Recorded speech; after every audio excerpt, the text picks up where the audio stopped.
Okie dokie. All right, cool, y'all. So we are live. Let me make sure that we're live. Because sometimes shit gets a little... Hell yeah, it worked. All right, so we are live. The title of today's discussion, is I Am God Rehab. Damn, I Am God Rehab. Let me hit live on Instagram too. All right, I Am God Rehab. This is going to, I appreciate you. I appreciate you. Cavs, Cops, I appreciate you. We all in this together. Title of today's discussion, I Am God Rehab. Honoring your divinity without abandoning your humanity. I always would say this. I'll say, can you honor your humanity while also trusting your divinity? So what today is going to be about is common pitfalls on this journey. We're continuing down the rehab series. So we did law of attraction, law of assumption rehab. We did SP rehab. Today we're doing I Am God rehab. If this path has not made your life better, if you're not walking around with less anxiety, what are you doing? Are you doing it right? Right? The purpose of this, to know that your source, is to walk around with less anxiety. It's not to judge everything as, oh, why am I creating this? Right? It's not to have this deal where you can't even see other people as real anymore. Right? So we're going to talk about all of these different pitfalls that we could face on this journey.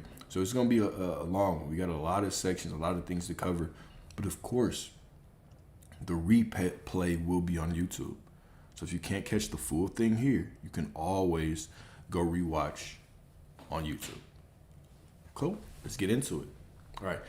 So the truth was meant to free you, not to freeze you. Let me give you all an intro, and then we're going to jump into this section by section. This one's going to be a journey. It's going to be a journey.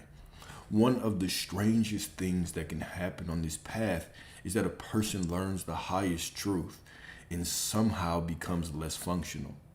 They hear you are God, and instead of taking that as permission to move through life with certainty, they turn it into a burden. They turn it into a burden. Now they're overanalyzing every thought, every impulse, every desire, every interaction, every emotion is being analyzed, right? Was that ego? Was that God? Was that aligned action? Was that fear? Was that self? Did I move too soon? Did I force it? Did I fall out of the state? Did I ruin it? Do you hear that? Right? And just like that, the revelation that I am source, it becomes just another prison. It becomes just another prison. But here's something that I really want to stick, right? Truth does not imprison you. Truth releases. Truth should simplify. Truth should return you to your naturalness. If your spirituality is making you less alive, less loving, less playful, less embodied, less able to enjoy a sunset, less able to enjoy a conversation, less able to enjoy a meal, a kiss, a joke, then something has gone wrong in the way that you're relating to the knowledge. Because what typically happens in this case, the ego has taken hold of the truth and started using it as another system of control. So instead of you just trusting, oh shit, I can't do anything wrong, I'm source, I'm just deciding in every moment and flowing through life, now what are you doing? It's just another way to control yourself. So now, instead of you going within, not going within, but instead of simply knowing yourself as source, knowing that you are source, what do? We use this as another tool to monitor ourselves. Well, if you're source, how could you do it wrong? But we'll still say what? Am I doing the right thing? How do I know if it's aligned action? What about the subconscious? Do I have to reprogram? Right? What about this thought? What about this emotion? Should I have actually stayed? Should I have sent that text? Right? So we're going to talk about all of these things. Okay? So now, Luke 17:21, of course, is the kingdom is within you. The kingdom is within you. This was never meant to mean So now obsess over your inner world until you no longer how to. This was not meant to mean now obsess over your inner world until you no longer know how to smile naturally or be natural.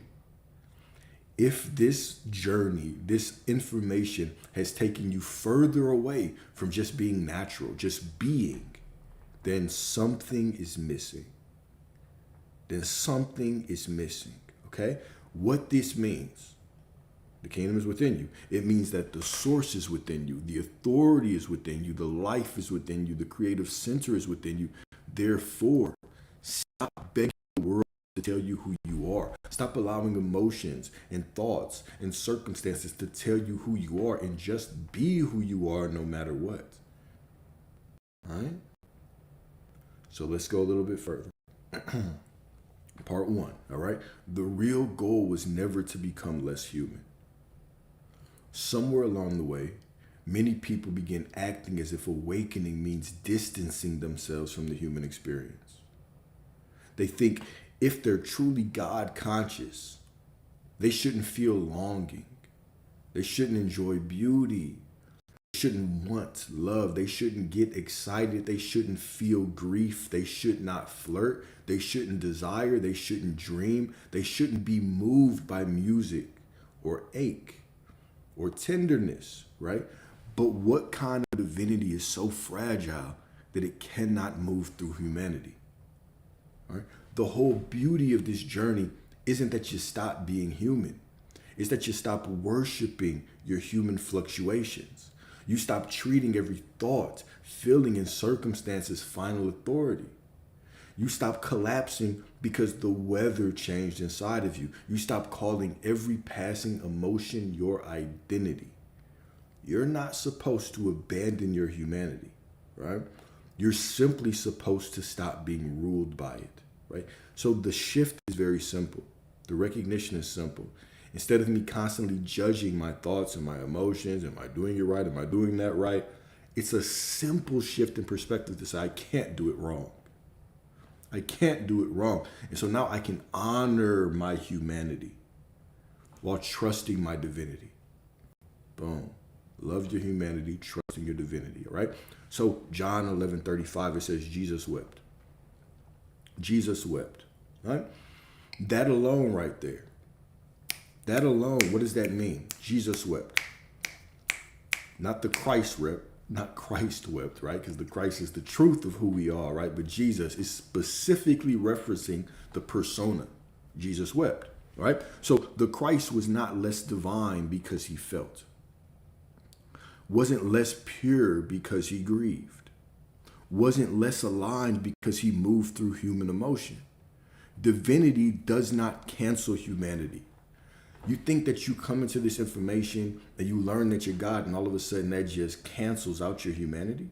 All of a sudden you should no longer cry, no longer grieve? What if you lose a family member? What if you get cut off in traffic? If I cuss them out, am I less divine? Absolutely not. I'm simply having a human experience, and a human experience is filled with complex emotions. Complex emotions that are never healthy to suppress. Y'all know that. What happens when you begin suppressing your emotions in the name of I am God? Has that ever worked out for any of y'all? Has it? No, Alex. I know it hasn't. It doesn't work out. You feel frustrated, tired, exhausted. You feel like you're constantly monitoring yourself. You're not even living your life. You're just in your head. You're never in your body. You're just in your head. Is this thought right? Is this right? Am I aligned? Am I sourced? Do I remember? Huh? Oh my gosh. Did I do that right? Should I do this? What about that? Even the good times, even when you feel good, you're like, oh yeah, okay, I'm doing it right. You've turned spirituality just into another way to monitor yourself. Okay? Your feelings aren't the enemy. Your body is not the enemy. Desire is not the enemy. Relationship is not the enemy. Personality is not the enemy. The issue is only when you forget what sits above all of it. All right? So laugh loudly, fall in love, Build things, dress well, make money, make art, speak to the woman you like, try the opportunity, travel, dance, create, rest, enjoy beauty, taste life fully, cry, whine, complain.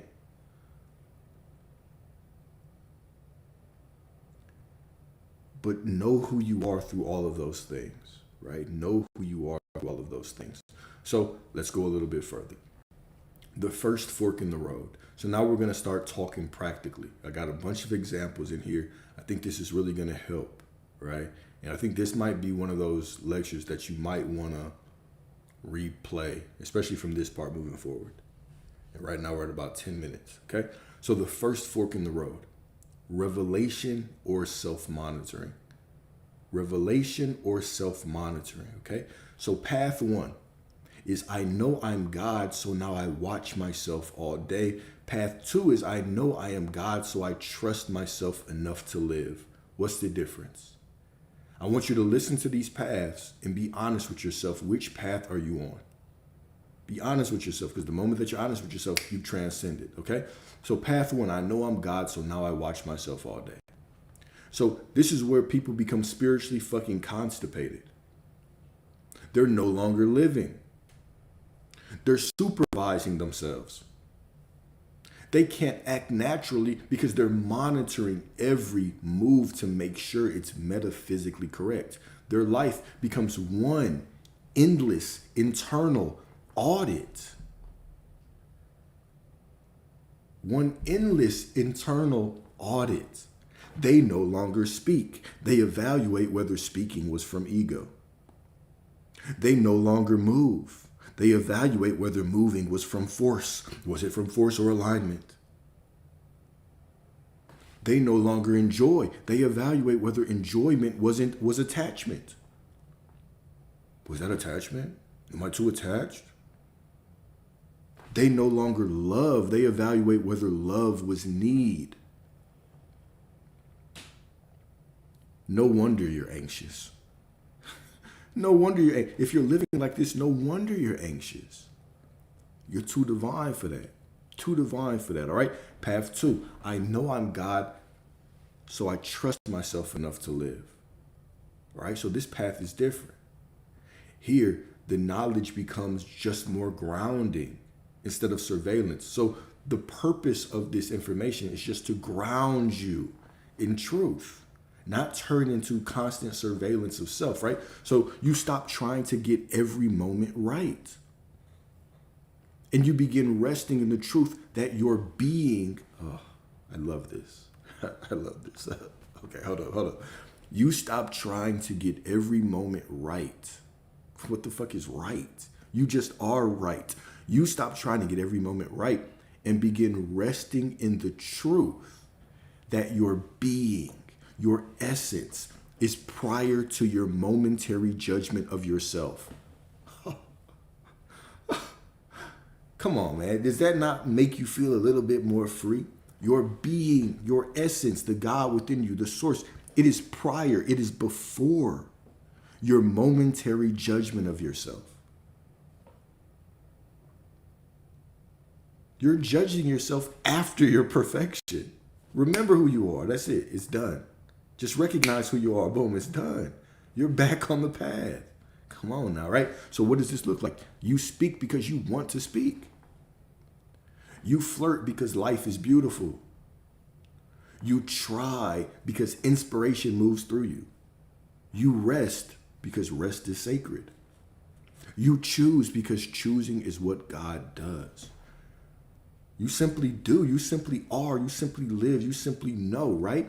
So Romans 8:1, beautiful verse. Romans 8:1. There is, therefore, now no condemnation to them which are in Christ Jesus. There is no condemnation to them which are in Christ Jesus. Now remember, Christ Jesus, we're not talking about anything out there. We're talking about the truth of who you are. When you know yourself as source, the truth of who you are, there's no condemnation to them. Are y'all hearing what I'm saying? There's no condemnation. There's no condemnation. All right? So to be in Christ is to what? What does it mean to live in Christ, to be in Christ? To be in the knowing of the truth that you are everything you desire to be. All right, so to be in Christ is to awaken to identity, is to realize your being is not on trial. Your being, your essence, your divinity is not on trial. Condemnation only exists. Condemnation only exists where there is a belief that you are separate. If you can sit here and tell me that you are source and y'all are one, then you cannot sit there and condemn and say, you know what? Maybe that thought was wrong. I'm not in alignment. That's impossible. That's impossible. Even scripture tells you right here, there's no condemnation to them which are in Christ Jesus. None. So you're condemning yourself because you've forgotten. You're judging yourself because you've forgotten. Okay? So condemnation only exists where there is a belief that you are separate, a belief that you are flawed at the core, which is wrong, which is false, a belief that you're in need of constant correction, false. But when you recognize Christ as the living I am within you, the courtroom vanishes. There is no judge above you handing down verdicts on your humanity. There is only awareness itself, whole and untouched, watching the movement of every thought, every emotion, every circumstance without ever becoming them. You might think that you became them for a second, but you never did. But you never did. When you stand as that, condemnation, it loses its oxygen. When you stand as the truth of who you are, the condemnation, it must lose its oxygen. I know I'm getting a little bit passionate about this because I suffered from this for such a long time. And it's something that I've seen. It's shown up in the anonymous threads a couple times. It's shown up in some DMs, right? It's like, and I'll ask y'all straight up, has your life gotten better since knowing this? And it's like, yeah. Not, like, if you can't answer that honestly, like, yes, I'm more free, I'm more loving, I'm less anxious, then man, y'all, it's tough, right? So what is the next part of this message, of this knowledge, of this information? It's true embodiment. And true embodiment is simplifying these concepts. I am source, I can do no wrong, my being is perfect, and I can live. Now, of course, there's some complexities, quote unquote complexities with this, but we're going to go through like 9 examples, I think, from now on. All right, we're going to go through a couple different examples, whether it comes to conversations with loved ones, a bunch of different things, all right? So here we go. You can stop. When you know who you are, you can stop turning every mistake into an identity. Every quote unquote mistake into an identity. You can stop narrating your life as failure, misalignment, or falling short. You can actually begin to move again. Naturally, freely, without the weight of self-judgment choking your expression. Without the weight of that self-judgment choking your expression. Because if there is truly no condemnation in your being, in your essence, in the source of who you are, then what are you afraid of? Seriously, answer that. Think about this question. You don't have to put it in the comments, but just think about this. Sit with this, right? If there's no condemnation in your being, in the truth of who you are, that you're just pure awareness, pure source, pure God, if there's no condemnation in your being, then what are you afraid of? What are you afraid of? You can't be afraid of your thoughts. They don't matter. Not your emotions. They don't matter. Not your past. It doesn't exist. Not your so-called quote unquote wrong moves. It's impossible. You can't make any wrong moves. There's no condemnation for you in Christ. All of it is just what? It's just movement within you. All of it is just a movement within you, but never a sentence against you. This is the confidence of one who knows who they are. I can live, I can choose, I can love, I can rise again. I can rise again without ever leaving what I am. Because even when I think I left what I am, I could never leave what I am. I could never leave what I am. All right? There is no condemnation for the one rooted in true identity. The problem isn't that you moved or did anything or thought. The problem is that after moving, you condemned yourself. You turned life into sin by judging yourself wrong. Let me say that one more time. You turned life into sin. How?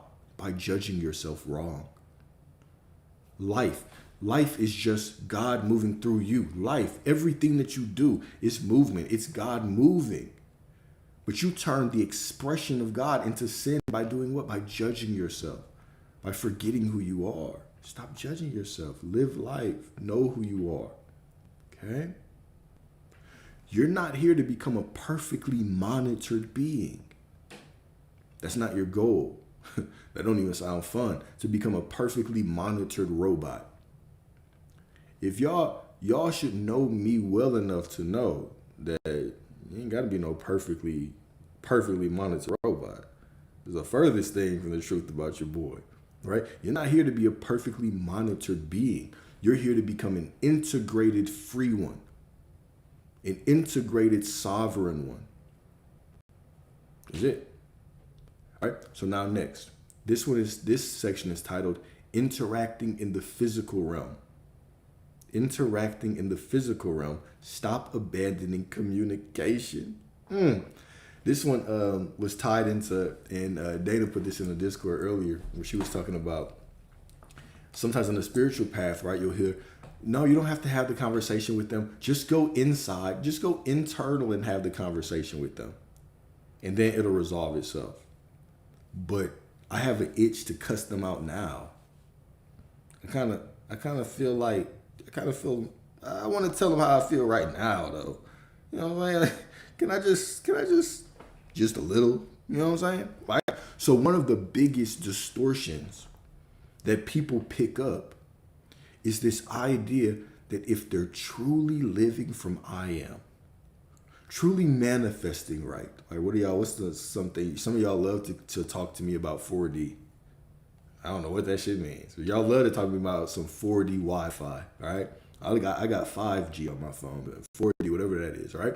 So the idea that if they are truly living from I am in the 4D, they should avoid real conversations and only handle everything internally. So they stop expressing themselves. They stop clarifying. They stop setting boundaries. Ooh, that's a big one. They start abandoning themselves. Well, should I set the boundary or not? Now, how often has that question come up now? And that's one of the ones when y'all ask me that, I just want to shake y'all like, what you mean? Should you set the boundary or not? Like, you have the desire, right? The desire is the truth, then do it.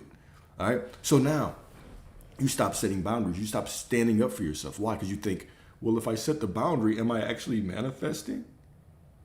You are the manifestation. You are the manifestation. You're the one sitting in the present moment and judging yourself as wrong for setting a boundary. Think about this. Think about this. Think about this. All right? So you stop setting boundaries. They stop saying what they feel. They convince themselves that silence is alignment. This is what you're really doing. Do you see how ridiculous that sounds? They convince themselves that silence is alignment. Oh, I'll just go into the 4D and take the abuse right now. Guys, don't do that. You don't have to do that. Is that what you would do if you loved yourself? Is that what you would do if you loved yourself? Then the next worst excuse, right? My ego. It was just my ego. My ego made me do it. You know how sometimes you'll read like a murder mystery and they'll be like, the devil made me do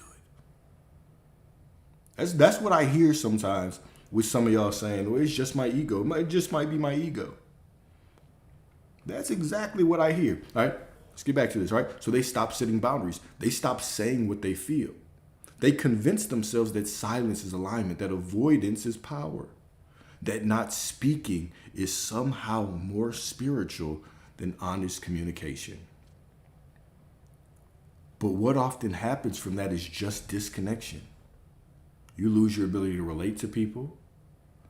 You're so stuck up here that you can't even connect with this beautiful individual in front of you, this beautiful God, this beautiful goddess in front of you, right?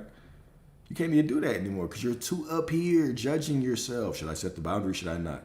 Should I stay silent? Should I not? Should I honor myself? Should I not? Should I manifest? Should I not? Is this an alignment? So now the only thing that happens is disconnection. The distance grows. Misunderstandings deepen. Resentment from not expressing yourself, resentment begins to build under the surface. Why?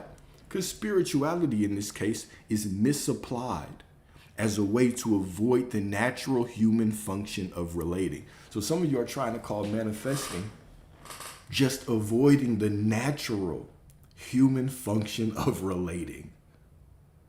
A conversation is of God, y'all. Expressing your boundaries is you being God. Loving yourself is you being God.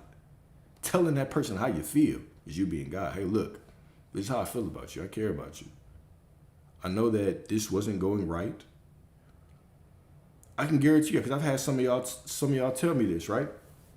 You have a disagreement, right? You'll have a disagreement with somebody, and you're like, oh, I'm not going to work it out with them. I'm not going to say anything. I've already just decided that they're going to make it. Okay, cool. You can do that, but it's eating you up now. It's eating you up now. Instead of you just walking up to them and saying, you know what? I appreciate you. You know, we had some words that were exchanged, and I've been thinking about the things that I said, and I just want to talk to you about it. But somehow that's not spiritual enough for you. Maybe that's actually the manifestation that you need. Maybe that's actually the unfolding of your manifestation. It's for you to get out of your own spiritual ego, treating people like puppets, and actually begin to communicate with people. Actually start treating other people like the expressions of God that they are. Light bulb, right? People are their own individual expressions of God. These are sovereign individual expressions of God. Are you treating them as such? Or are you completely throwing people away just in the name of manifestation? Oh, well, I can't do it. You can't set boundaries. You can't talk about issues, but you want the perfect relationship. Well, if that ain't dumb, I don't know what is. If that doesn't say, you know what, maybe I'm off in some of my logic, I don't know what will. So basically what you're saying is I shall take abuse and then I shall give more abuse. I shall give more abuse by holding back my emotions. I won't work through things. We won't talk, so we won't get to know each other.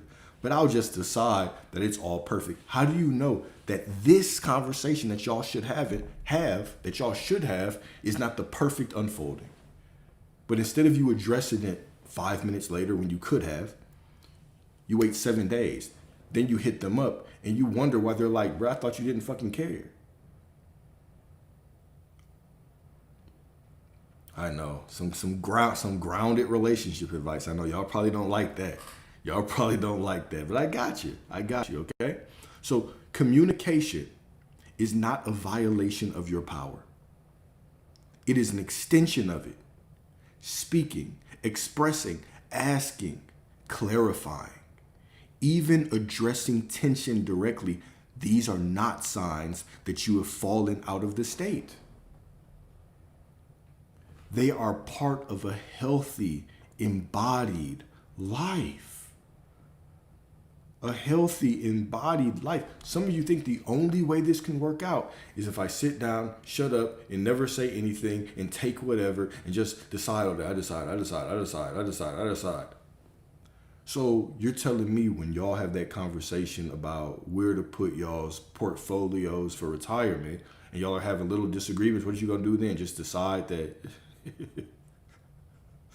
you're not going to talk that shit out? When you're thinking of baby names, you're not going to talk that shit out? You're not going Do you see all these areas of conflict for what they are, which is just ways to evolve with one another? Or do you see these things as you just label everything a problem? You don't even dive into this. You just label it a problem straight up.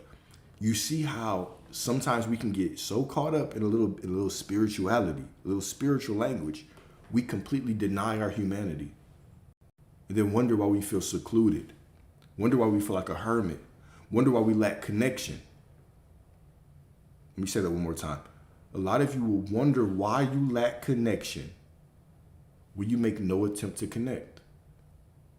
You have no connection skills because you can't fucking talk. you have no communication skills. You can't get through anything with somebody. But yeah, manifest it all the way if you want. That's cool. You just want to partner with good communication. But what you gonna do when y'all want to talk about something? I'm just gonna go into a bubble and decide that, okay, good luck. Have fun. Right? Now, am I saying those things can't work? No. But what I'm saying is are you compartmentalizing God and saying God can only work if it shows up like this? Or are you actually being in the knowing that I can't fuck this up? So if I feel called to apologize to somebody, guess what? I'm going to do it. I'm going to do it. Now, this is also not an excuse to put yourself in shitty situations. Some of y'all are one text message away from a motherfucking restraining order. I'm not telling you to step over that line either. What I'm telling you to do is have some common sense. Have some common sense. Okay? Have some common sense. Right? So communication is not a violation of your power. It's an extension of it. Speaking, expressing, asking, clarifying, even addressing tension directly. They're not signs you've fallen out the state. They're part of a healthy embodied life. The difference is what? Where you are speaking from. Are you speaking from fear, trying to control an outcome? Or are you speaking from clarity, from self-respect, from grounded identity? You're allowed to have the conversation. You're always allowed to have the conversation. You're allowed to say what needs to be said. You're allowed to participate in your relationships like a human being who exists in connection with others. Going within is not meant to replace life. It's just meant to anchor you in it. Grounded embodiment. Going within is not a way for you to retreat from the moment. It is just to ground you in the moment. I am everything I desire to be no matter what. Right now I feel like having this conversation, so I will. So I will. You don't sit back and disappear. You stay rooted in who you are, and then you engage. You engage clearly, you engage honestly. You might stumble through the conversation, but guess what? You do it without losing yourself. You might stutter and stumble and slip and fall through the conversation. You might be nervous, but you do it without losing yourself. All right, next section. The trauma of knowledge. This is only section 3. We got like 16 sections. Number 3, the trauma of knowledge. All right. For some people, the realization that I am God, it can be a little bit destabilizing because their nervous system, their quote unquote nervous system, right? Their body wasn't prepared for the weight of that recognition. A person may hear this truth, I am God, and instead of feeling empowered, they could feel a little shaken, right? Suddenly, the old ways of relating to reality begin to crack. Their former worldview no longer fits. We have to understand this, right? Have you ever tried to have a debate with somebody who was not of the same religious belief as you? You should understand you're debating about something a little bit more important than your favorite color. You're arguing or debating about the foundation of your life. People's foundational beliefs are centered around religion and existential things and purpose and God and Jesus and all these things, right? So imagine you just take that away from somebody. Reality crumbles, right? let's be kind to ourselves and give ourselves grace. A lot of you weren't born knowing that I am source. Some of you were born in certain religions. Some of you were born with no religion. Some of you were born a little bit more open and fluid. But somewhere along this path, you came here, right? And I can almost put money on the knowing that this idea, this concept of I am source is probably way different than where you started. And so you've died 1,000 deaths getting here. There was a version of you that thought this was the path. That version of you had to go away. There was a version of you that thought this was the path. That version had to fall away. There was a version of you now that is coming into this I am God, and another version of you had to fall away to get here. And you said, wow, what I knew wasn't what it is. And so that version of you is dying. That is a mourning process. Sure, there can be oh my God, I control my reality, but, okay, all of a sudden, confusion can begin, right? If I'm God, do other people exist? If I'm God, is anything real? If I'm God, should I care about anything? If I'm God, why do I still feel pain? If I'm God, why do I still want human love? If I'm God, am I doing this wrong because I still fucking feel like a person? All of those questions, I know some of them are very familiar. I went through these too. That's why I can brainstorm them so fucking easily, right? This is why this I am God rehab is needed right here, right? Because sometimes the truth has to be digested. The truth has to be digested, right? So, quote from the Upanishads, right? It says, mystery of mysteries. The self is hidden in the heart of all beings.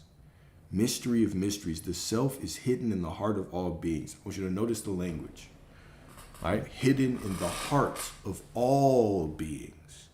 Not hidden in one, while the rest are props.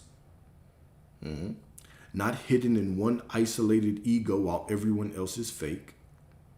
Not hidden as a philosophy to detach you from intimacy. Okay, so the deeper mystical traditions didn't point toward y'all's favorite S word, solipsism, right? So those deeper mystical traditions, they don't point toward solipsism. They point toward what? Sacred participation in life. One life with many faces. One light, many lamps. One ocean, many waves, right? So here we go. You don't need to deny the reality of others in order to recognize the divinity within yourself. Now, process what I just said. Process what I just said. Sit with it for a second. You don't need to deny the reality of others in order to recognize the divinity within yourself. In fact, if your understanding of God makes you less compassionate, less reverent, less humble before life, you haven't gone deeper. You're still thinking very, very abstract about this. All right? So in this section, we're going to talk a little bit more about solipsism versus this, okay? So solipsism, right? In effect, what does it say? It says, only my individual mind is real. Everything else may be an illusion, right? Mystical realization, what does it say? It doesn't say only my individual mind is real. It says the same divinity, the same mind, the same source, the same one, right? The same divine reality animates all things. And what I call myself is not merely this limited ego, this limited perception of myself out of this body. Two completely different things. It's night and day. Night and day. Oh, it's not that night and day, Alex. Listen harder then. Listen harder then, right? These two things are not the same. One is isolation. I'm the only mind is isolation. The other is union. There is one being that animates all of us. So the depths, think about the layers of depth that are within you. Those layers of depth, they exist in them as well. They exist in them as well. They exist in them as well. One is isolation, the other is union. One inflates the separate self. One just makes the separate self feel a little bit more alone. The other dissolves it. One makes the world smaller, the other makes it holy. One makes the world smaller, the other makes it holy. All right. So another quote, he who sees all beings in the self and the self in all beings never turns away from it. Never turns away from it. Okay. To see all beings in the self is to recognize that what you are isn't confined to this body. What you are is not confined to this personality. What you are is not confined to this storyline. It is the same awareness looking through different eyes. The same life moving through countless forms. And to see the self in all beings is to realize that no one you encounter is truly separate from the essence that you call I am. This does not erase individuality, it illuminates it. It doesn't make people less real. It makes them more sacred, because now every interaction is no longer just a surface level exchange. It is the meeting of the same depth wearing different faces. And when this is truly seen, not just intellectually understood, because a lot of you will say, I am God, I am God, I am God, but you're still looking at life as if you're just this only thing right here. When it is one being, you are the one being connected to everything. You are the one being that is animated through everything.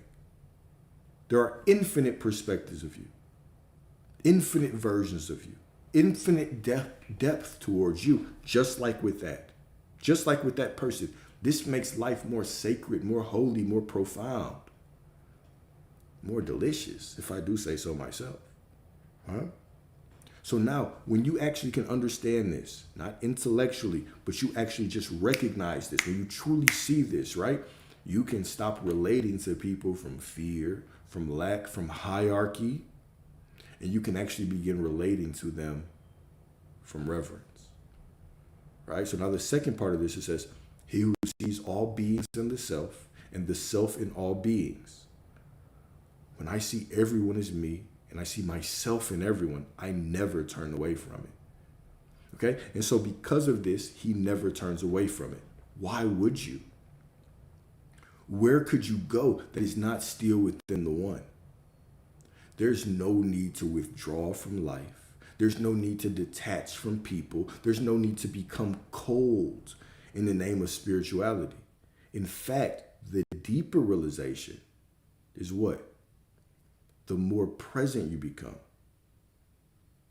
The deeper the realization of this, the more present you become.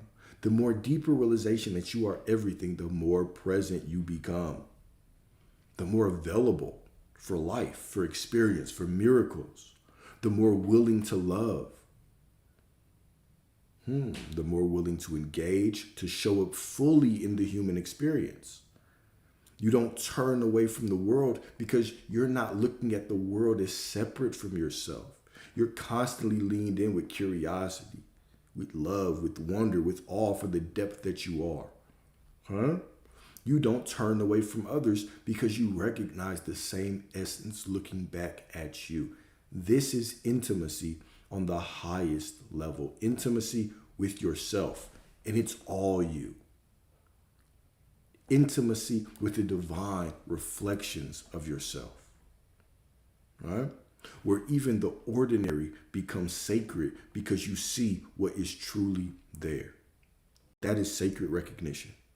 That is sacred recognition. So the answer isn't that no one exists. The answer is no one exists merely as I first assumed. Think about that change right there. Think about that change right there, right? No one exists merely as I first assumed. Life is deeper than surface identity. Relationship is deeper than role. And the world is more alive than materialism ever could tell us, right? And this should make us, a lot of things, it should make us kinder. It should make us more responsible. It should make us more courageous. It should make us more open to experience, all right? So now, section 5, a couple other traps. All right, we got 5 other spiritual traps. Number 1, we got some spiritual traps, and I also have examples for each of them, okay? Practical examples. So number 1, the trap of spiritual perfectionism, right? So a person starts thinking divine realization means they should never doubt, never wobble, never feel hurt, never get triggered, never have a messy moment. So now what happens? Whenever you are believing this, right? Whenever you think, well, if I'm God, I should just know I'm God and I should never doubt, never fear, never worry, never have anxiety, never care, never get triggered, never get attached, never desire, right? So now every human moment just becomes evidence that you've fallen. It becomes evidence that you've fallen. This is exhausting. This is exhausting, right? And you know what it is beyond exhausting? You judging your human moments as taking you away from God, it's dishonest. You're being dishonest. They don't take you away, right? So spiritual perfectionism, it's dishonesty, right? It's exhausting. You are being dishonest to the truth of your being. That is, everything is already perfect. And it's exhausting. So you're double whamming yourself. You're lying about yourself, clock. And it's exhausting, clock, right? You don't want to be that. You don't have to do that. Okay? So growth does not mean becoming incapable of movement. It means becoming less identified with movement. We want to become less identified with movement. More identified with the truth of our being, less identified with the movement. What is the movement? The emotions, the thoughts, the circumstances, the feelings, all those things. That is the movement. We want to be less identified with it.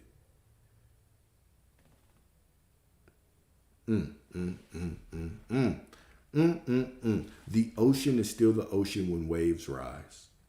You are still the self when emotion moves, all right? So 2 Corinthians 12:9, it says, my grace is sufficient for thee. My strength is made perfect in weakness. Hopefully you hear that from a different vantage point after we talked about that. My grace is sufficient for thee. For my strength is made perfect in weakness. It's not a permission slip to stay small. What is this truly? It's a revelation that your humanity does not disqualify your divinity. Grace means there is something deeper than your momentary state holding you together. It means you don't have to be flawless to be aligned.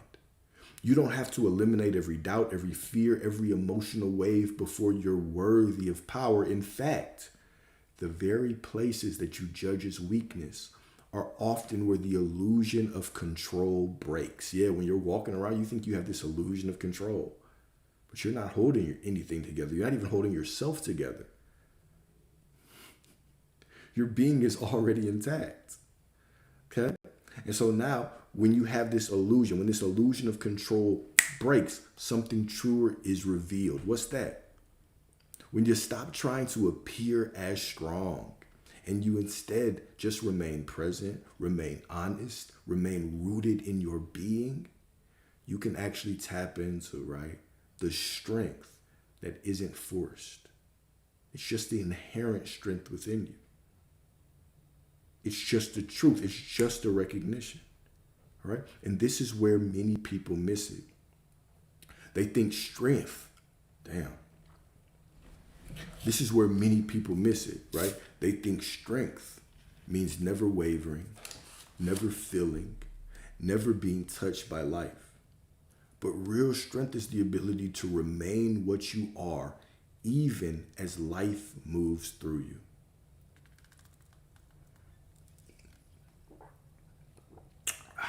Beautiful.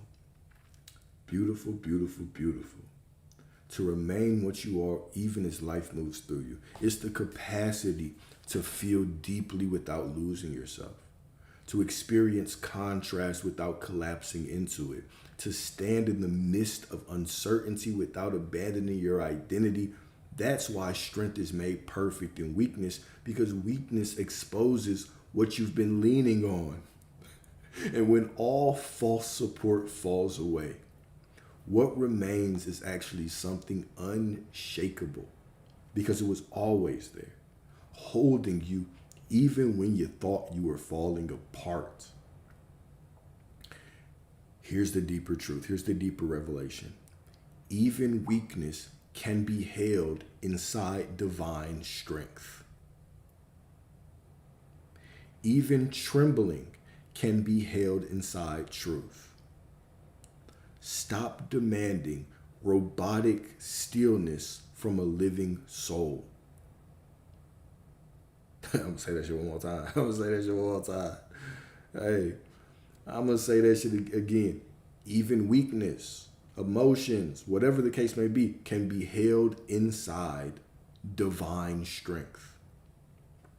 Even trembling can be held inside truth. Stop demanding robotic stillness from a living soul. Do you feel me? Yes, we feel you, Alex. Oh my God. Thank you. All right, so number 2, the trap of detachment becoming dissociation. Some people hear circumstances do not define me and turn it into emotional numbness. Circumstances do not define me, so that must mean I must be emotionally numb. They no longer process. They don't process anymore. If circumstances don't define me, right? A circumstance shows up, you don't even want to process that shit or deal with that shit. You just, it doesn't define me. Right? You're just running away from life. You're just running away, right? So they no longer process, they suppress. They no longer honor pain. They bypass it. They no longer feel deeply. They go blank and call it peace. They go blank and call that shit peace. Head ass. But dissociation is not transcendence. You dissociating is not you transcending shit. You ain't transcend shit. You just dissociated. Okay? Peace has warmth. Presence has intimacy. Truth has aliveness. If your spirituality has made you less available to your own heart, something is off. Something is off. Okay? If your spirituality has made you less available to your own heart, something is off. Damn, I had an example. I swear I did. Where did it go?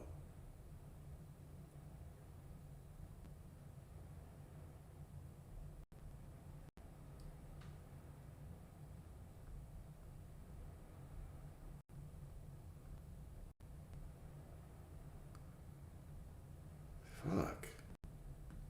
It's been a long day. I don't feel like really remembering like that right now. Oh well, whatever. All right, number 3. Number 3, the trap of losing desire. Okay? Number 3, the trap of losing desire. A person may begin to think that because they're already whole, they shouldn't want anything. So they shame their own preferences. I know this desire is just ego. I hear that one all the time. I know this desire is just an ego desire. The fuck does that mean? What is within you classifying your desires as ego desires right now? You have a spreadsheet. Tab 1 is the ego, right? You're just judging yourself, right? So a person may begin to think that because they're already whole, they should not want anything. So they shame their own preferences. They talk themselves out of beauty, out of pleasure, out of ambition, out of romance, out of expansion in the name of spirituality. All right? Some of y'all think if you want to be spiritual, you got to be on the top of the mountain meditating with a stick up your ass. Right? I'm too zen for this. Okay? But wholeness does not kill desire. Wholeness, the knowing that your source, it don't kill desire. It purifies desire. Right? So this path is about purifying your desire. Right? Desire no longer means I need this to become someone. What does it mean? It becomes life is moving through me in this direction. Life is just moving through me in this direction. Why? Because the desire is the actual truth of who you are. Right? Even scripture will tell you this, okay? So Psalm 37:4 says what? Delight thyself also in the Lord. Delight thyself also in the Lord, the law, the knowing of who you are. Because you are the Lord is you, it's within you. All right. Delight thyself also in the Lord, and he shall give thee the desires of thine heart. Not only the holy desires and not the ego desires. Right? That's what church folks love to say. If it's God's will, it'll be done. Nah, your will is God's will. God said, whatsoever you ask for shall be given to you. Not whatsoever you ask for, if I approve, shall be given to you. Right? There was no asterisk. There was no asterisk in that. And that was Psalm 37:4. Psalm 37:4. Okay? Delight thyself also in the Lord, and he shall give thee the desires of thine heart. To delight in the Lord is to rest in your own being. Your being is the being of the Lord. You are the Lord. Your being is the Lord. Your very essence is the Lord. All right. So to delight in the Lord is to rest in your own being, to find joy, not in chasing outcomes, but in recognizing the source within you as already full and already complete. And when you are in that space, desire is no longer born from lack. It flows from alignment. And that's just a perception shift. That doesn't mean you're going to feel any kind of different way about your desire. You just relate to it differently. Oh, I've been talking a lot today. All right. You just relate to your desire differently. Meaning, okay, give me an example of relating to my desire differently. Okay. I have a desire for a bill to be paid. Okay. Prosperity. A desire for a bill to be paid. All right, cool. If I'm not in the knowing of who I am, what I'm going to do is that desire might come up in the immediate thing. My mind immediately wants to go and create the story of I don't have it. So I immediately interpret that desire as lack. But when I know that I'm whole and I'm complete, if I'm whole and complete, and if I'm right now everything I desire to be, then when the desire shows up, that's just life moving through me, showing me a different direction. What are we experiencing next? And so I simply accept that desire is the truth of who I am because I'm already everything I desire to be. And now I move from wholeness. That's it. You just relate to it differently. You feel me? You just relate to it differently. Okay? So now you're not trying to get something to become whole because you already are whole. You're simply expressing the wholeness that's already there. So the desires of your heart aren't random cravings. Puzzle piece. So the desires of your heart are not random cravings to be suppressed. They're movements of life within you, through you. They're invitations to experience, to create, to expand, to grow, to do all those things. When you're no longer grasping or trying to earn, but resting in the truth of your being, the truth of the Lord, now the desires of your heart must show up. All right? They must show up. Oh, so the trap of hyper responsibility. Hyper responsibility. Okay? So once people hear they're the operant power, they start blaming themselves for everything. Everything. Every delay, every emotion, every awkward interaction, every unwanted event becomes a reason to attack themselves. What did I do wrong? What state caused this? What assumption failed? Where did I slip? It must be a pattern from the subconscious. It must be an old pattern to identify, right? What does this turn into? This turns your spiritual authority, hear me very clearly. This turns spiritual authority into self-abuse. Okay? this turns into self-abuse. Very, very quickly. It turns into, that's all it is. It is self-abuse. You sitting here and you can't even go help your mother. She gets a little cold and all of a sudden you think it's you. You blame yourself for family members, for all the circumstances of your life, everything. Somebody cuts you off in traffic. Let me actually be very clear, because most of us don't blame ourselves for everything. We just latch on to the bad things. Yeah, I'm talking to you. It's you. I'm talking to you, right? So we don't latch on to everything, because when you get cut off in traffic, you're typically not know, what did I do to attract that? But anything that you see as quote unquote wrong, now all of a sudden you're judging that. You're judging yourself. All right? So now responsibility is not the same as self-punishment. Your responsibility is in this now moment moving forward, defining who you are. Authority is not the same as blame. Awareness is not the same as obsession. You get to be aware of who you are right now. Stop using that awareness to obsess over things that happened a year ago, 10 years ago, 5 days ago, 5 minutes ago, 5 seconds ago, right?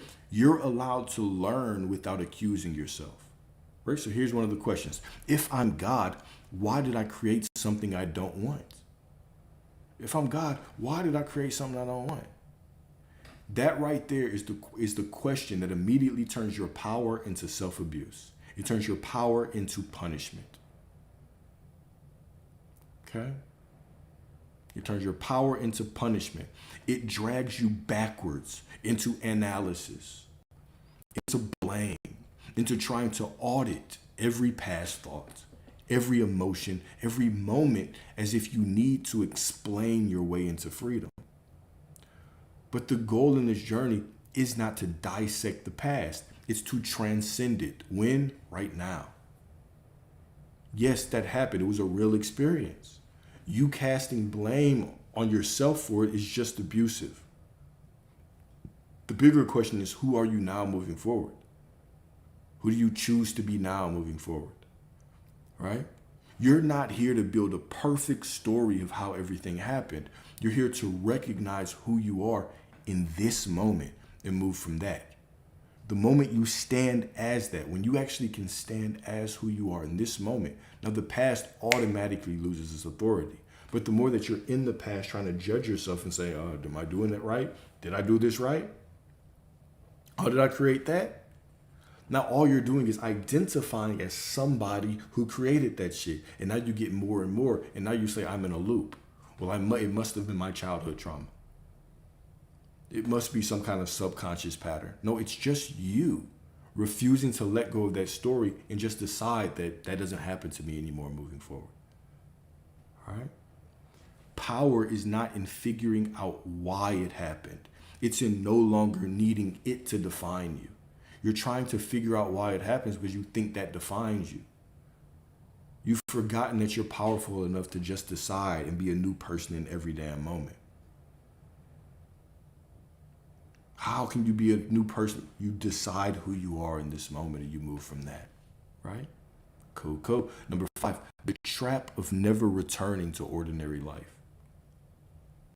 The trap of never returning to ordinary life. Some people get so fascinated with metaphysics, they never come back down into embodiment. They stay in concepts, they stay in forums, they stay in analysis, they stay in Alex Discord, they stay in endless discussion about consciousness, reality, dimensions, ego, states, timelines, meaning, blah, blah, blah, blah, blah, blah, blah. Meanwhile, they're not even living. Whole time, they're not even living. They're not loving, they're not creating, they're not risking, they're not touching grass, they're not laughing enough. They're not trying the thing. They're not making the call. They're not walking through life like someone safe in their being. At some point, wisdom must become ordinary. Right? So in the Zen, right, there's a saying, it says, before enlightenment, chop wood, carry water. Then what does it say? It says, after enlightenment, chop wood, carry water. What does this mean? Okay, what does that point to? It points to a truth that awakening doesn't remove you from life. Okay? It returns you to it without illusion. Okay? Stay with your boy, stay with your boy. The actions may look the same, but the weight is gone. Before you were chopping wood and carrying water while searching, striving, questioning, trying to become something. But after, you're simply living. Present. Grounded. No longer trying to earn your being through what you do. The ordinary was never beneath you. The ordinary is not beneath you. It was just misunderstood. Okay? It was just misunderstood. So enlightenment doesn't make life more complicated. It makes it simple again, right? Make life simple again, right? Where even the most basic moments are no longer tasks to complete, but expressions of a life already whole.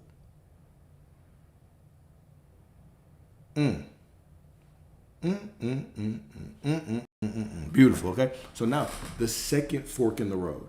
The second fork in the road. Trying to be God or trusting that you are, all right? So I'm going to give you two paths. Be honest with yourself. Which path are you on? Which path are you on? Be honest with yourself, okay? So path one is trying to act like God. Path two is trusting that you are. So here we go. Path one, trying to act like God. This is performance. This is performance. This is the ego wearing the crown and trying to imitate certainty.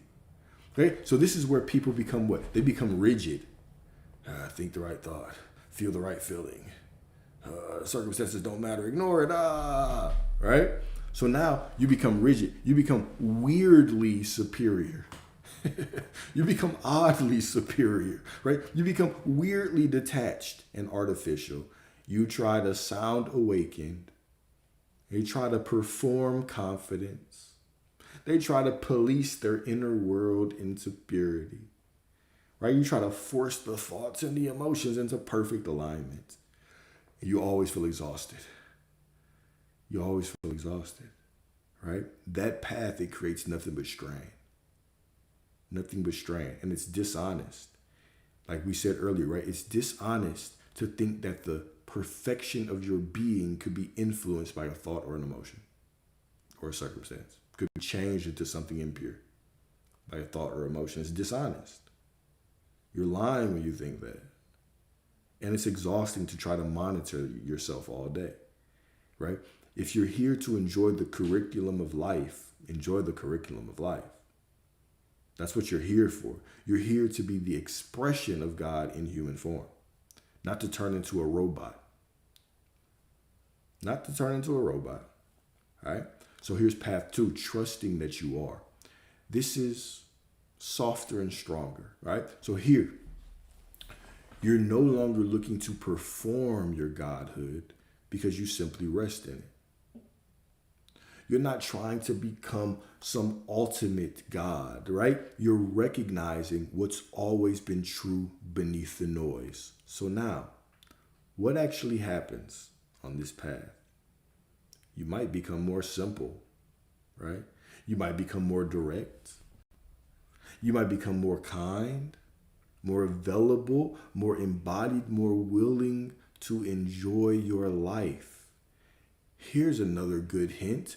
You might stop asking, was that ego or was that God every 5 seconds? The most annoying question.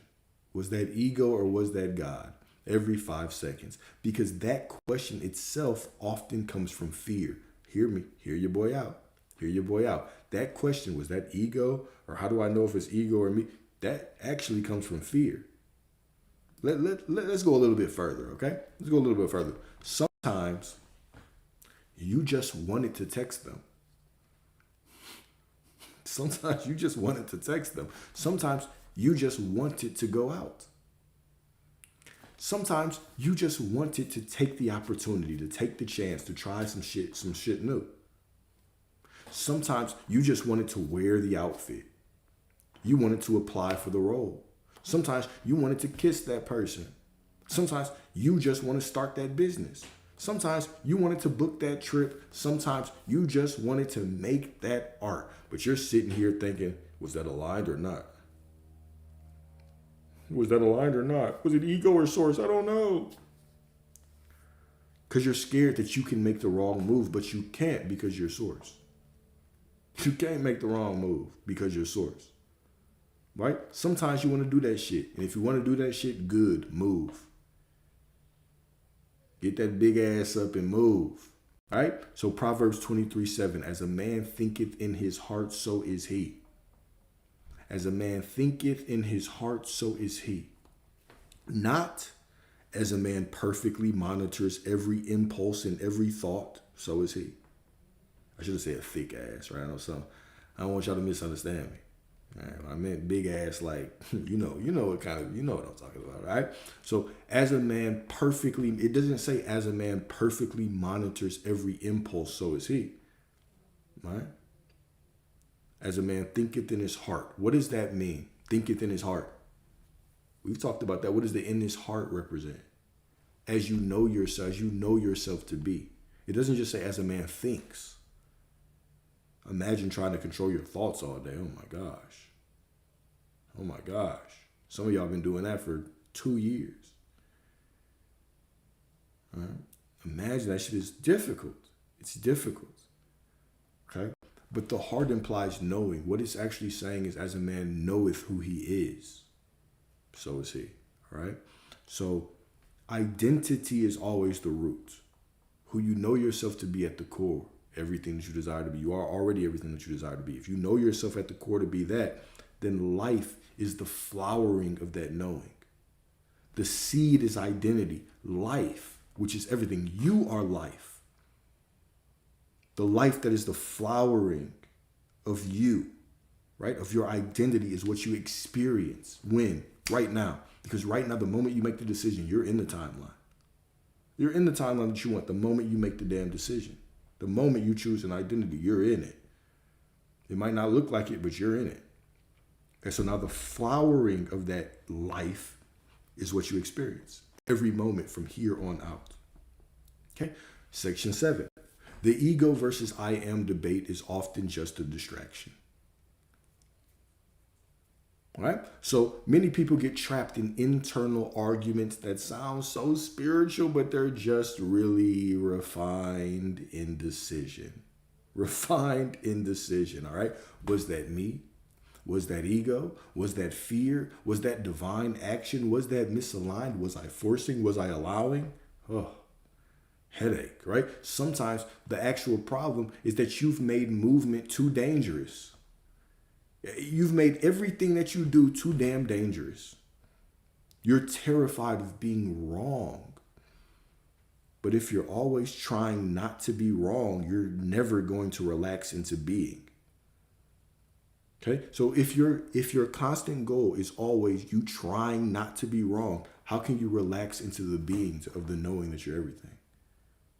The knowing that you're always right.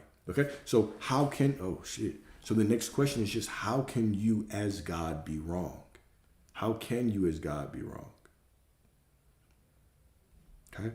When you are God, when you are source, there is no cosmic referee standing above you waiting to grade your humanity. There is only your judgment of yourself. So there's nothing outside of you judging you. Oh, that was right. That was wrong. Nope. It's nothing outside of you. It's just your own judgment of yourself. Okay? You call it wrong, then suffer your own judgment. You call it misaligned, then feel the tension of that label. You call it failure, and then you inhabit failure. Remember, no situation walks into your life labeled with any meaning. Situation doesn't walk into your life labeled failure. Text message does not show up in your life labeled rejection. It doesn't. That's you. You read the pixels on the screen and you interpret them. You slap a label. You say, I'm going to go into my God conscious and I'm going to slap rejection on that shit. And then you look back at that shit and you say, you know what? Hell yeah, I'm rejected. And now you start playing the role of someone who's rejected. It's you. You gave it the meaning. Okay? You called it ego, then make war with yourself. You all of a sudden name some shit the ego within you, and all of a sudden now you have started a war within yourself. Now you have separated yourself. Now all of a sudden you think there's some other entity running wild within you. There's nothing there. It's just you. It's just you. All right? You don't have to label those thoughts and things the truth. You can just know the source of who you are. But oftentimes it just becomes another distraction. All right? So John 7:24. Judge not according to the appearance, but judge righteous judgment. Judge not according to appearance, but judge righteous judgment. All right? No, I don't believe in karma. Not at all. I believe it. If you believe in it, yeah. All right? I used to, but no, not anymore. There's nothing that is above God to me anymore. Right? And do I believe in judgment? I believe that we're the ones who judge ourselves, and then we put ourselves in hell because we decide we can't have what we desire. Right? We decide that people hold us back from what we desire, whatever the case may be. So in that judgment, yes. But God just is. God doesn't judge. God is pure love, pure unconditional love, just being itself. Right? There's no judgment within God. God just is. God has no will of its own. Okay? Cool. So judge not according to the appearance, but judge righteous judgment. That's John 7:24. All right? So what does this mean? To judge by appearance is to let fleeting thoughts, emotions, and circumstances tell you who you are. That's what judging by appearance is. Point blank, period. Okay? To take every passing moment as a final truth. But what is righteous judgment? What is righteous judgment? Righteous judgment is deeper. It is the decision to see from identity rather than reaction. From what you know yourself to be rather than what seems to be happening. It's the discipline of not collapsing into the surface of experience, but instead standing as the one who defines it. Are you standing as the one who defines it or as the one who is victim to it? When you judge righteously, you're going to stop calling yourself broken just because you felt something. You feeling an emotion or thinking a thought has nothing to do with you being broken. It just means you thought a thought. You're allowed to feel and think without making it a problem. You're going to stop calling something failure because it looked a certain way. And then you begin to see through the lens of truth rather than illusion. See through the lens of truth rather than illusion. Righteous judgment begins with how you what? Judge yourself. Judge yourself. Are you judging yourself as everything you desire to be? Or are you judging yourself as not it yet? No, I'm not it yet. But somebody please tell me how to be love. Tell me how to be prosperity. Just decide you are. You have to know, because you are source and all realities exist within you, then guess what? You can decide that you're prosperity and love.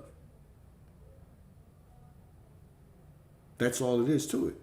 That's all it is to it, right? So if you judge from appearances, then every emotional weather pattern becomes your identity. If you judge righteously, then you remember, I remain what I am, even while experience moves. That is freedom. I remain what I am, who I am. I am who I am. I am that I am. I am what I am, even while experience moves. Beautiful. Beautiful, beautiful, beautiful, all right?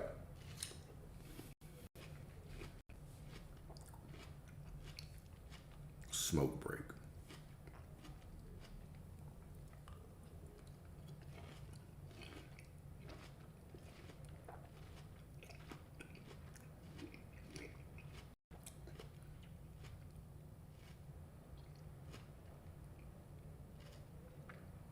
All right, we're back to it. So section 8, what happens when you actually digest the teaching? What happens when you actually digest the teaching? Right? What would it look like if someone really understood this? What would it look like if somebody really embodied the I am source thing? The whole I am source spiel. Okay? What would a true, somebody that really took these teachings to heart, how would they move, right? Well, it would actually look incredibly normal, beautifully normal. They would wake up and move through their day with a grounded confidence. They would enjoy things. They would make decisions. They would speak naturally. They would love boldly. They would flirt with life. They would take opportunities. They would honor their desire. They would feel emotion without collapsing into it. They would stop making every passing inner movement metaphysically important. They would stop making every passing inner movement metaphysically important. They would simply know, I cannot fail at being what I am. Bar. I cannot fail at being what I am. I do not need to earn my being. I do not need to earn my being. I do not need to obsess in order to receive. I do not need to be less human to be divine. I do not need to get life exactly right to be safe in consciousness. That is the confidence right there, right? The kind that says, I can walk into the room, I can speak to her. I can try the new thing, I can build the business, I can enjoy my body, I can love this life, I can fail forward without becoming a failure. I can fail forward without becoming a failure. I can have a human experience without forgetting my divinity. That is integration right there. That's integration. All right, section 9. The third fork in the road, knowledge or embodiment. All right, so we got two paths. Path 1, think about these, right? Path 1 is collecting knowledge. Path 2 is embodiment. All right, so collecting knowledge, path 1 looks like this. You know all the terms. You know all the quotes. Good for you. Congratulations. Give yourself a pat on the back. Right? You know all the concepts. Congrats. Good job. You got this, right? You know how to explain non-duality, states, assumptions, reflection, identity, awareness, blah, blah, blah, blah, blah. You can say it. But you still live timidly. You still second guess your impulses. You still use knowledge to avoid life. Oh, I just know that this might be the ego, so let me judge myself and not live life, right? You still tremble before your own mind. What does this thought mean? Am I aligned? Oh my God. You still tremble before your own mind. Okay, part 2, embodiment. Here, the teaching, it does what? It descends from the head into the bones. Now you trust yourself enough to live. Now the knowledge serves life instead of replacing it. Right? This knowledge is meant to serve your life, to serve life, not to replace it. Right? You didn't come down here just to learn a whole bunch of spiritual concepts, try to manifest an SP for 33 years. That's not what you came down here for, right? So now the knowledge serves life, not replaces it. Now spirituality, it becomes fuel for presence, not escape from it. Now you can be deeply mystical and deeply ordinary at the same time. Deeply mystical and deeply ordinary at the same time. Beautiful, right? So, quote from the Tao Te Ching, the Tao that can be spoken is not the eternal Tao, right? At a certain point, over-explaining still becomes avoidance. At a certain point, trying to over-monitor myself is just the avoidance of living. At a certain point, more conceptualization just becomes distance. I just need more concept. I just need more.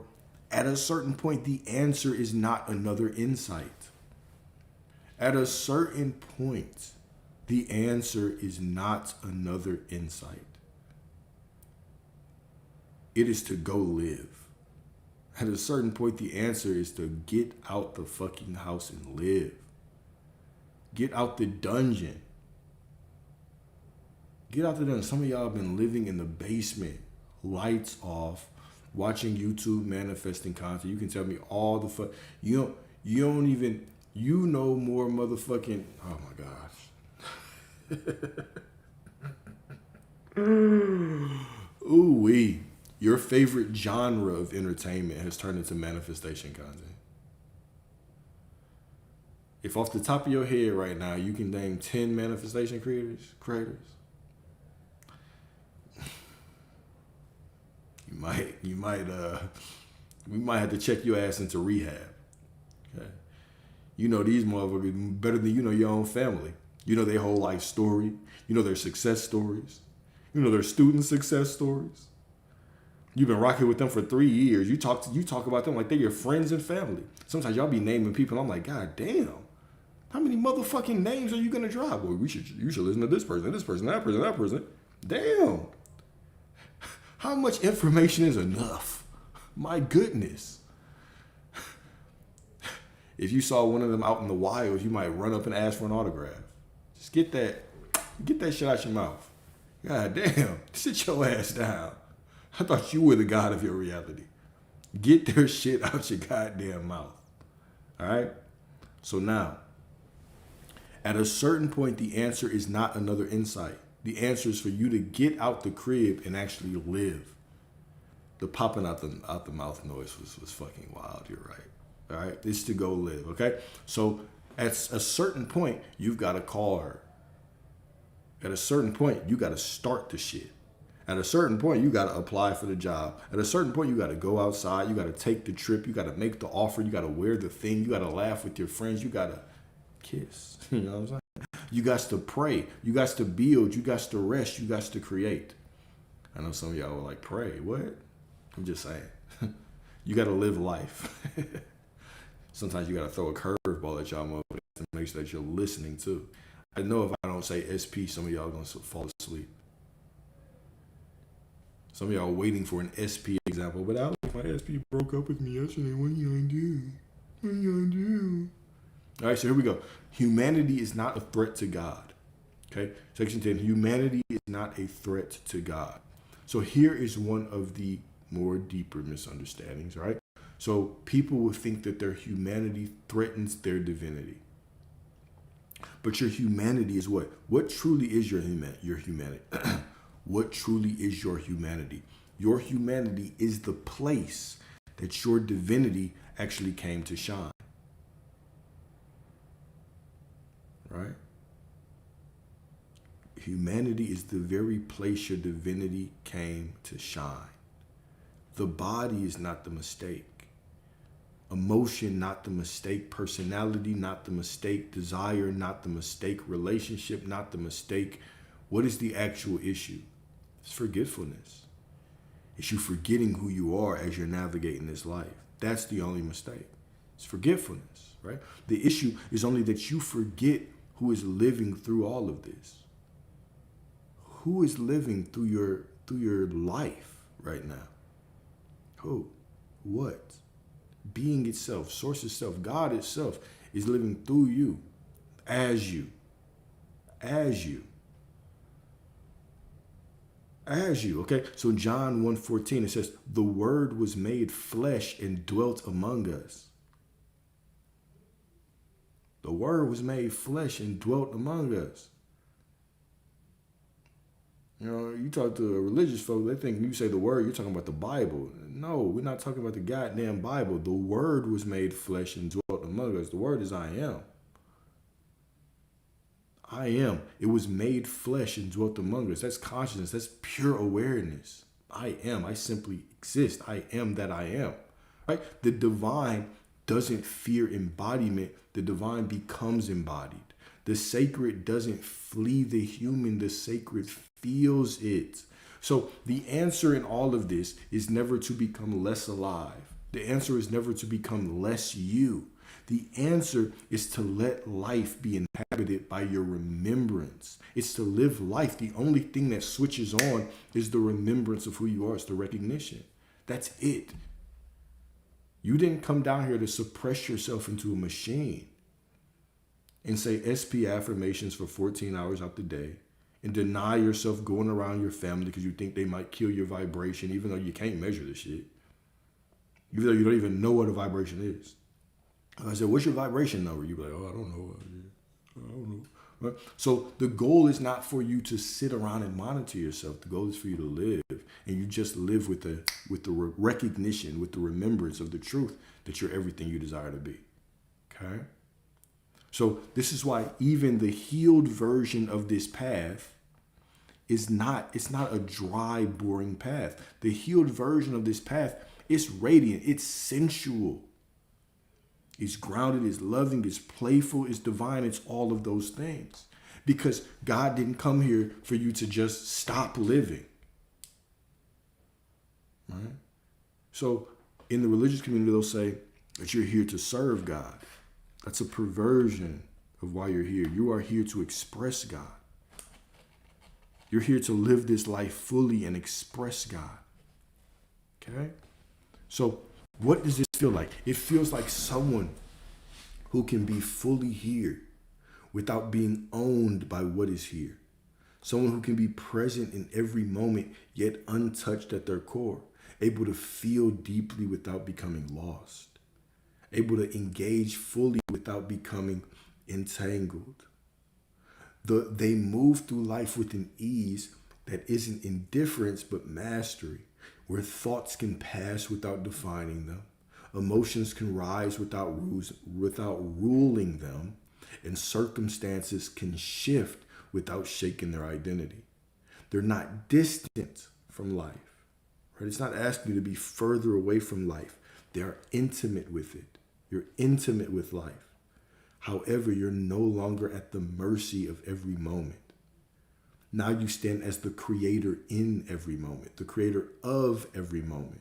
You're simply grounded in the knowing that what you are, it is going to remain even if everything around you is moving. That's it. It's simply a recognition. It's simply a recognition. All right? So here we go. These were where I put the examples. We're almost done. Don't worry. We're almost done. All right? So now, this is a practical section. We're going to get a little bit more practical in this section moving forward. All right? So, how to know that you are turning I am into another problem. Here are the signs. If manifesting, if conscious creation has become another problem, you're going to notice you're more self-conscious than before. You're more afraid of being wrong than before.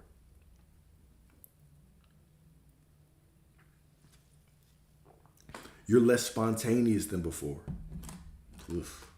You're less available to joy than before. Yikes. You're more mentally tired than before. Constantly monitoring those thoughts is tiring. Okay? You're more detached from people than before. You're more existentially tangled than before. You're more likely to judge yourself than love yourself. That's the big one. You're more likely to judge yourself than love yourself. That is not the fruit of truth. None of that is the fruit of truth. Okay? So Matthew 7:16, it says, "By their fruits ye shall know them." So this is the simplest and one of the most honest measures of truth right here. Okay? It's not what sounds right, but what shows up in your life. What shows up in your life? After accumulating all this information, what shows up in your life? We're not talking about the language that you use. Okay, we're not talking about your spiritual bravado. We're not talking about how you can explain concepts, how spiritual you appear, but your fruit. Are you more peaceful right now that you have come into this manifestation space? Be honest with yourself. Are you more peaceful or more anxious? Are you more open or more guarded? Are you more loving or more withdrawn? Are you more grounded or more mentally scattered? Are you more grounded in who you are or more mentally scattered? Truth doesn't need to be defended. It expresses itself. If what you're practicing is real, it will produce something tangible in how you live, in how you relate to the world, in how you move. And if not, no amount of intellectual understanding can cover that. Okay, so this is where even this conversation that we're having is going to be a little bit confronting, right? If you re-listen to this, okay, some of these areas can be confronting, not in a mean way, but just in an honest way. If you're actually taking the time to really monitor yourself and find those spots and kind of release those areas where you've been gripping onto the illusion, right? Because what this is going to do, it removes the ability to hide behind knowledge. When we say judge by their fruits, ye shall know them, that removes the ability to hide behind knowledge. You can say, I'm God all day. But if your life is simply filled with fear, hesitation, overthinking, self-judgment, monitoring, self-criticism, basically self-abuse, then the fruit is revealing that something is off in how you're applying it. You're still relating to the truth in a way that limits you. The fruit isn't there to shame you, okay? It's there to guide you. It shows you clearly without illusion, your life being more peaceful, being more divine. It is there to show you without illusion whether what you're living is freeing you or still binding you. This information should not turn into a monitor your thoughts masterclass. A criticize your emotion, a judge everything in your life as a problem, and how did I create that?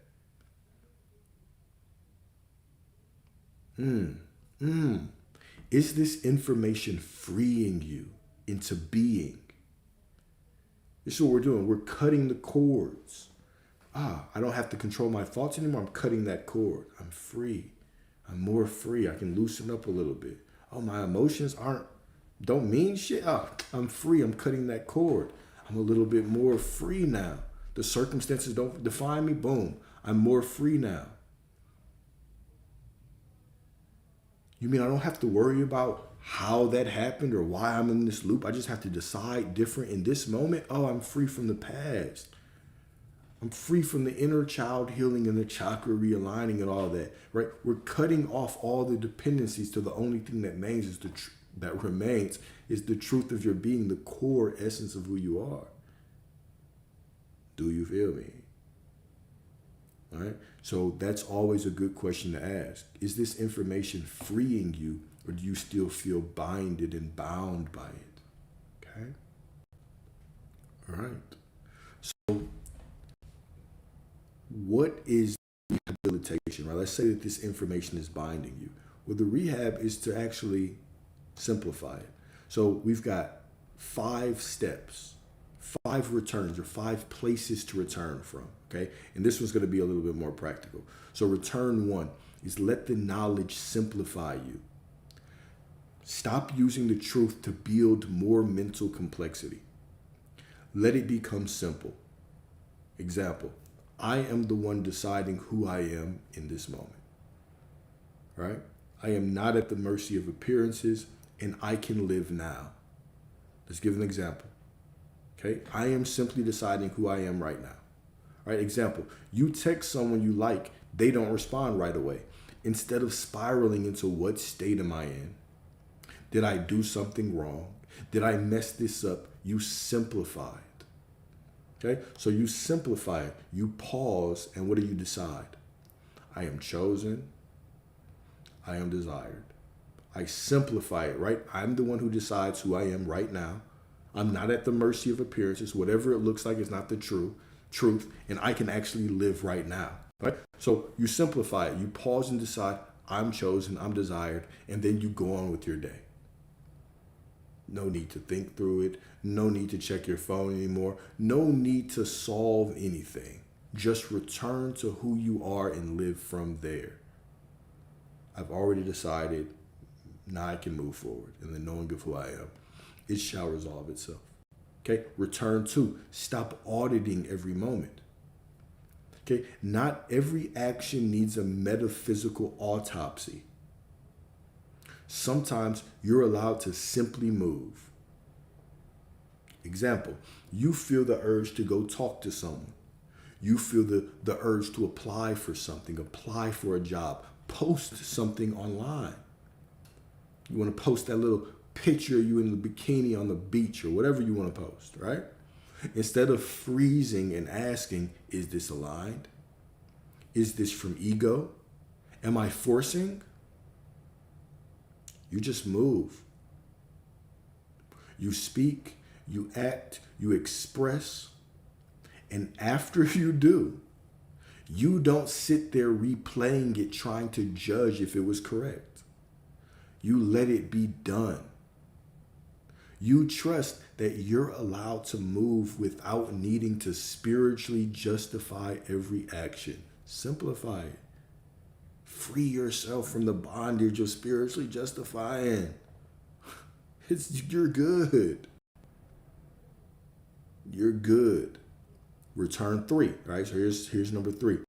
Let other people be sacred and not fake. Let other people be sacred and not fake. Okay? The world is not made meaningful by denying others. It becomes holy when you see the same depth in all. Okay? So, example, you're having a conversation with a friend, with a partner, with a family member. Instead of thinking they're just a reflection, they're not even real. Instead of thinking that, you actually listen. You can engage. You can care. You respond like a human being who values connection. Oh, I know. Foreign topic in the manifestation space. Just an absolute foreign concept in the manifestation space, right? You respond like a human being who values connection. You still know who you are, but you don't use the teaching to disconnect. You let the moment be meaningful because you recognize the same depth in them that is within you. There's countless layers to me. There's countless layers to you. And I can allow myself to enjoy the exploration of you, the undressing of you, the unraveling of you. All right?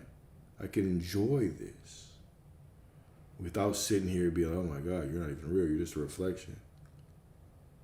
Okay? Simplify these things. Simplify your life. Just know that you're loved. Know that it's working out. Know that it's connecting. Know that it's working. Know it's unfolding. All right? Number 4, feel without worshiping feeling. Emotion can move. Thought can move. Circumstance can move. But you remain. All right? Example. You wake up feeling anxious. Right? You wake up feeling anxious or heavy or off for whatever reason. It doesn't even matter. You don't need to know the reason. It doesn't matter. It's just an emotion. This is just how you feel. I can feel that way without it being a problem, right? So the old pattern is what? Something's wrong. I'm not in the right state. This is going to mess everything up. I need to fix this. Okay? So the quote unquote embodied response, the one that comes from you remembering the truth. You simply notice it. Anxiety is here. Okay? But you don't make it identity. You still get up, handle your responsibilities. You still move through your day. Maybe you take a walk. Maybe you breathe. Maybe you just continue. Maybe you just continue the day. The feeling is allowed to move. The feeling is allowed to change. But it does not become my authority. It doesn't become my authority. Cool. Return 5, okay? Make the teaching prove itself through your life. Ooh-wee. Ooh-wee. Sit up. I know, lock in. I say it that right. Make the teaching prove itself through your life. Okay? Not through argument, not through abstraction, but through your aliveness, through your courage, through your peace, through your ability to love and build and remain. All right? So here we go. You have been studying, watching, learning, understanding. That's all of you have. Okay? You've been doing all this shit. But now there's an opportunity in front of you. Maybe it's applying for a job. Maybe it's starting a business. Maybe it's somebody that you like and it's approaching them. Maybe it's just taking a risk of some sort. Right? The old pattern is what? I need to feel aligned first, be aligned first. I need to be certain. I need to make a decision. I need to get into the right state before I act. Okay? The embodied response, you move anyway, simply from the identity. I'm the one this works out for. I'm the one everything works out for. I'm already who I desire to be. I'm already it. Okay? You apply. You start. You speak. You build. Okay? You stop waiting for perfect internal conditions and you just do it like Nike. Okay?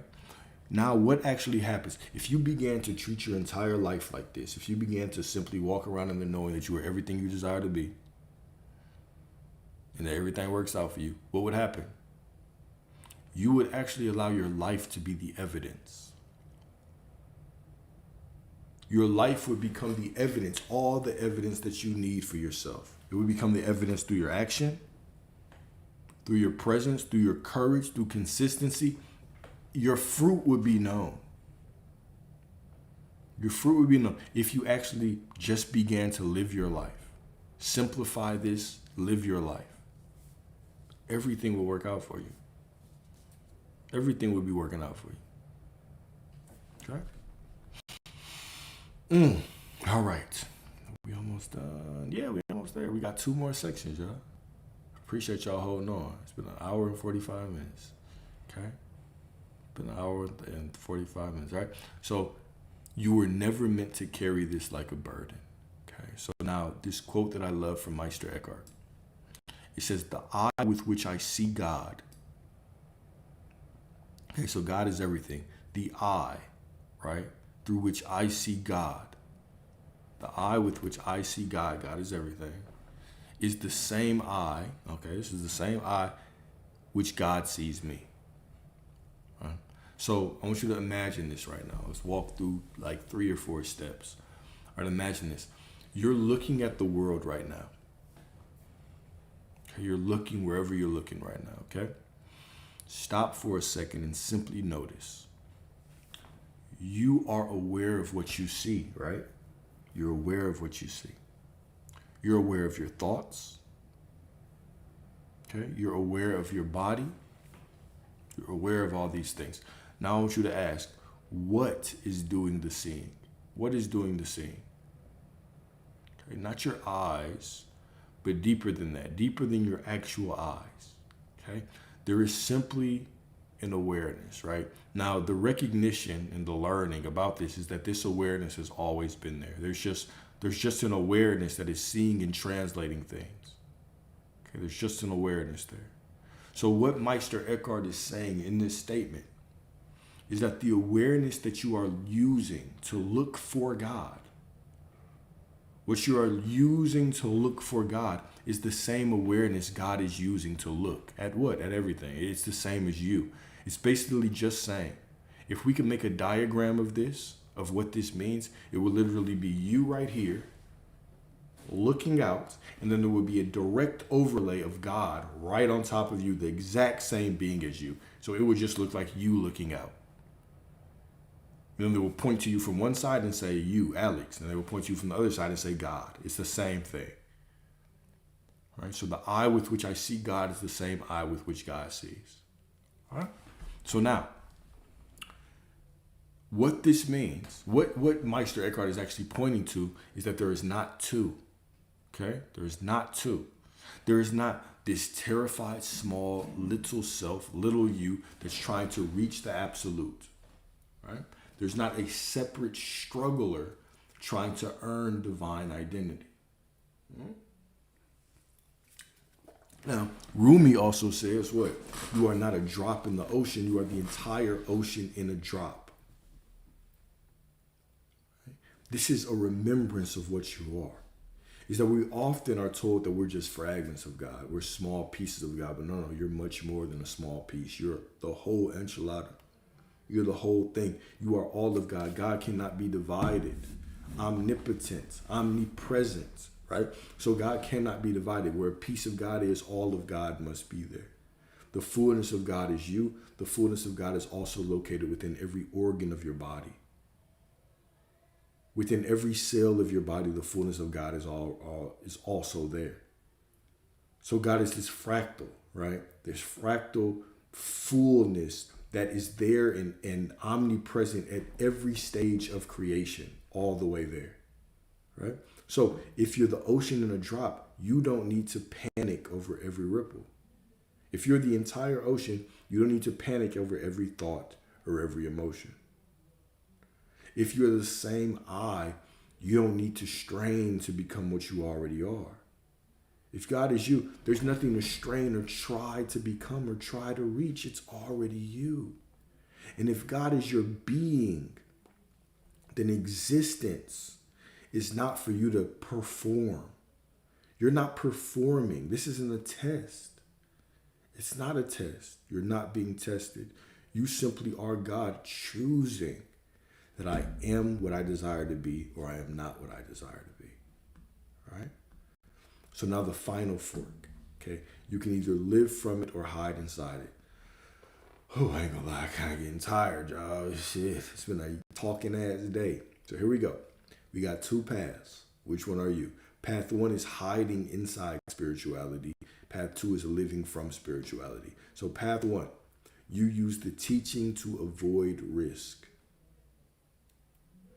You use the teaching to avoid rejection. You can't even stomach rejection. You use the teaching to avoid humanity. Right? You run away from your own emotions, your own thoughts, your own feelings. Right? You use the teaching to avoid vulnerability. You use the teaching to avoid actual living. Right? That is hiding inside spirituality. You simply use spirituality to begin to monitor yourself. You're too divine for that. Too divine for that. All right? So path two is living from spirituality. Okay? You let the teaching make you brave. I am that I am in this moment. And I can be that without fear because I am who I am. Right? You let the teaching make you kinder, more tender.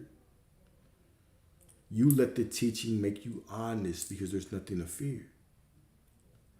You let the teaching make you available to life.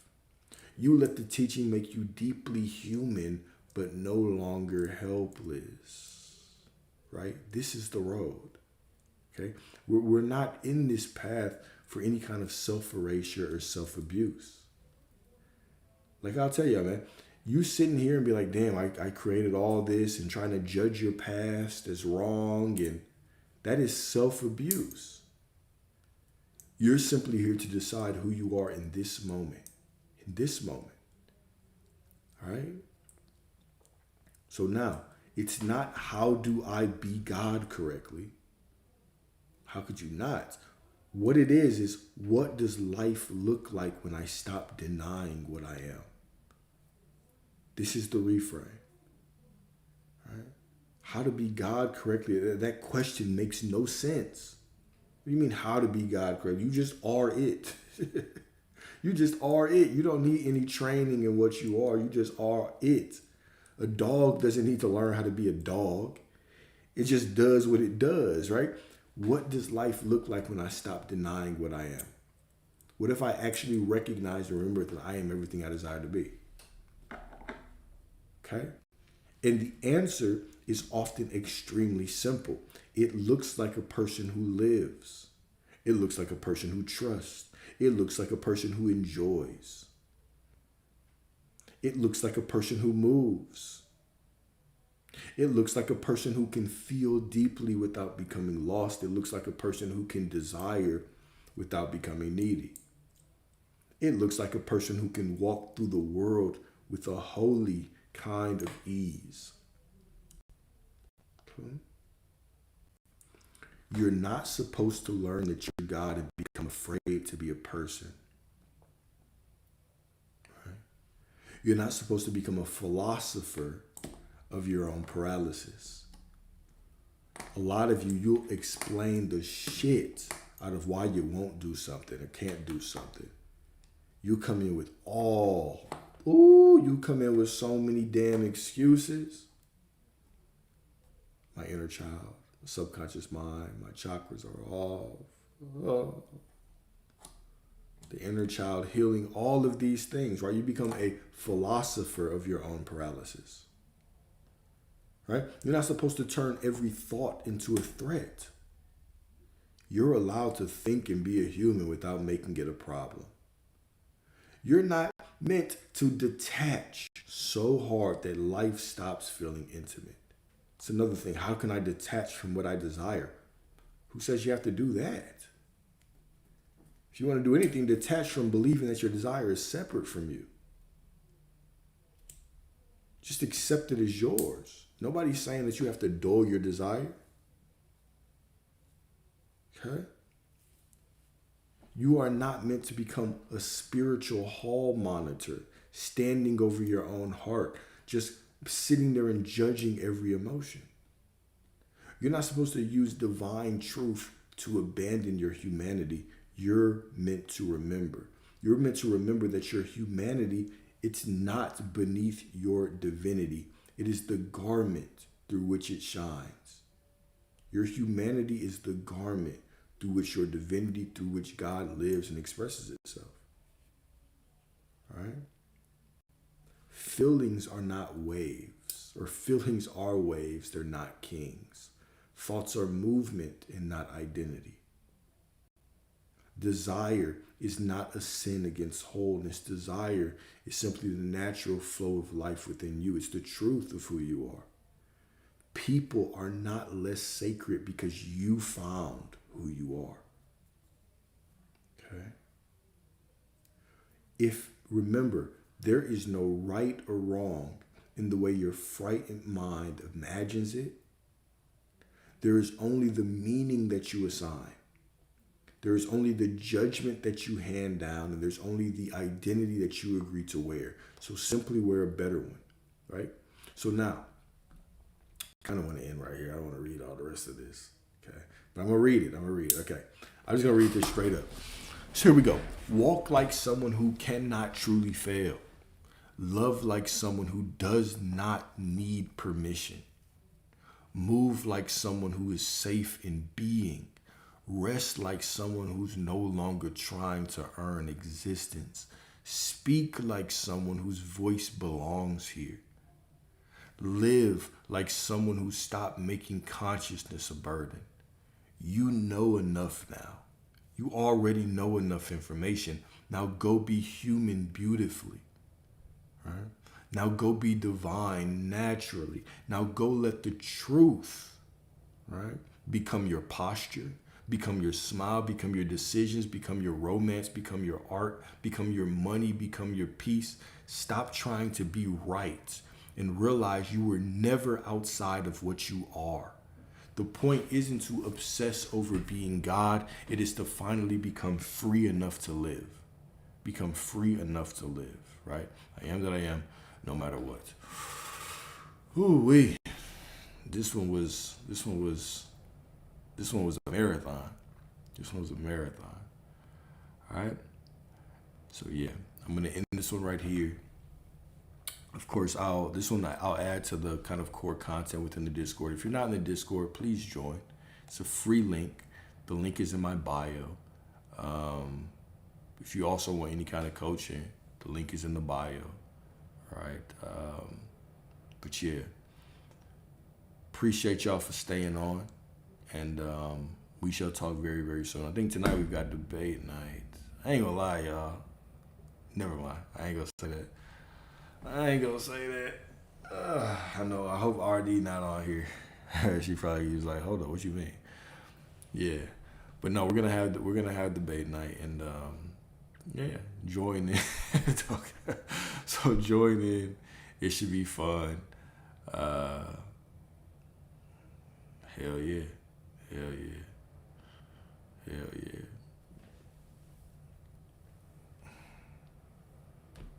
I wonder what what some good questions would be. I have a list of questions, but I wasn't really feeling them the last time.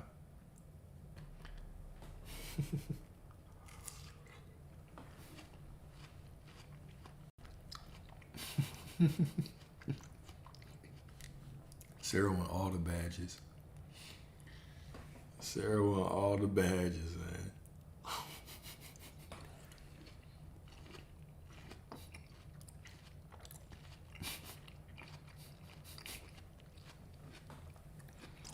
All right, family. Talk to y'all later. Love y'all.